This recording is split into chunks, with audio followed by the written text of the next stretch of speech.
Welcome to the deep dive. We cut through the noise, get straight to what's really happening. Today, we're unpacking something that's definitely been making headlines. Consumer boycotts, specifically targeting major retailers. Why are these popping up again, Hmm. And maybe what's different this time? We're looking at an upcoming Target boycott, but really we want to get into the forces behind it, the motivations, the real impact. We've got sources detailing the what, when, why, our mission. Break it down, pull out the key stuff so you get the full picture. Right, and it raises that big question, doesn't it? What actually drives these large-scale actions now in our sort of super connected world? And crucially, what impact do they really have? We should look at the reasons they give, the groups involved, and what history tells us about how companies fare. Okay, yeah, let's unpack it. So our sources are pointing to another Target boycott. Specific dates, June 3rd to June 9th, 2025. The main group seems to be the People's Union USA. But interestingly, there's also a separate one. That one's an indefinite boycott, led by black faith leaders like Pastor Jamal Harrison Bryant. And John Schwartz, the founder of the People's Union USA, he's actually calling for a permanent boycott of Target, both in-store and online. And what's really interesting here is the why. The stated reasons. So Target, like some others, said it was rolling back some DEI efforts, right? Diversity, equity, inclusion. Our sources mentioned things like ending a program for Black employee advancement, stopping support for Black-owned businesses. Specific stuff.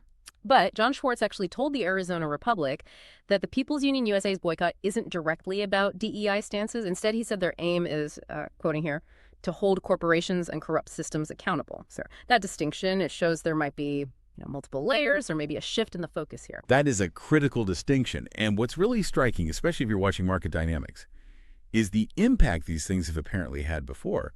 On Target's bottom line, sources say after previous boycotts, Target saw real drops, foot traffic, sales numbers.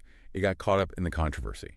And the company itself even pointed to boycotts, along with things like inflation and Trump's trade war tariffs as reasons for sales hits as well. It's a pretty clear cause and effect, showing consumers acting together can have a real financial bite. Exactly. And building on that, if we zoom out, it's definitely not just Target. The reports we looked at list, I think, 11 consumer spending pauses planned for 2025 just by the People's Union USA. So yeah, Target in early June. But then McDonald's later that month reportedly over supplier ethics concerns, actually. And even a big Independence Day boycott, July 4th. Seems aimed more broadly at corporate practices in general. Walmart's mentioned, Amazon too. It suggests a wider trend maybe, moving beyond just one company's policy to bigger demands. And the potential reach, it's pretty big. Just for context, Target has, 65 stores in Ohio alone. That gives you a sense of the scale they're aiming for with coordinated action. So, okay, what's the takeaway here for you listening? This deep dive really shows how consumer groups are evolving their leverage. Yeah. It's not just about hurting sales anymore, is it? It seems like it's also about directly shaping company policy, the public conversation. It forces businesses to rethink how they navigate social issues, maybe, Yeah. and how fast public opinion can turn. Absolutely. And this whole landscape, it kind of makes you wonder, right?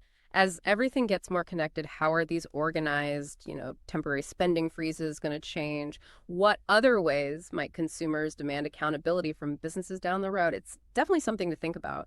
A powerful reminder that individual choices, and especially collective ones, can really steer things in commerce and social change.